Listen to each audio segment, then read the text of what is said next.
संतश्रेष्ठ ज्ञानोबा माऊलींच्या पालखी सोहळ्याचं प्रस्थान 19 तारखेला आळंदी येथून झाल्यानंतर 7 दिवसाचा प्रवास जिल्ह्यातनं करून आज नीरा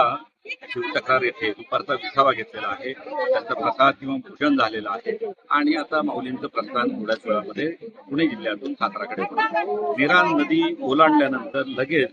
स्नानाचा कार्यक्रम आहे. पादुका स्नान होईल, त्याच्यामध्ये वारकरी स्नान करत असतात आणि त्यानंतर सातारा जिल्ह्यात प्रवेश केल्यानंतर पाडेगाव येथे सातारा जिल्ह्याचे पालकमंत्री नामदार सुंदरराव देसाई साहेब, त्याचबरोबर मकरंदाबा पाटील आणि जयकुमार गोरे साहेब हे इतर दोन्ही मंत्री महोदय, त्याचबरोबर सातारा जिल्ह्यातील इतर लोकप्रतिनिधी, स्थानिक सरपंच आणि त्यांचे सर्व सहकारी नागरिक हे मोठ्या उत्साहानं सर्व पालखी सोहळ्याचं स्वागत करण्यासाठी उपस्थित झाले. सातारा जिल्हा प्रशासन असेल, जिल्हा परिषद प्रशासन असेल, नगरपालिका असेल, या सर्वांच्या वतीनं सातारा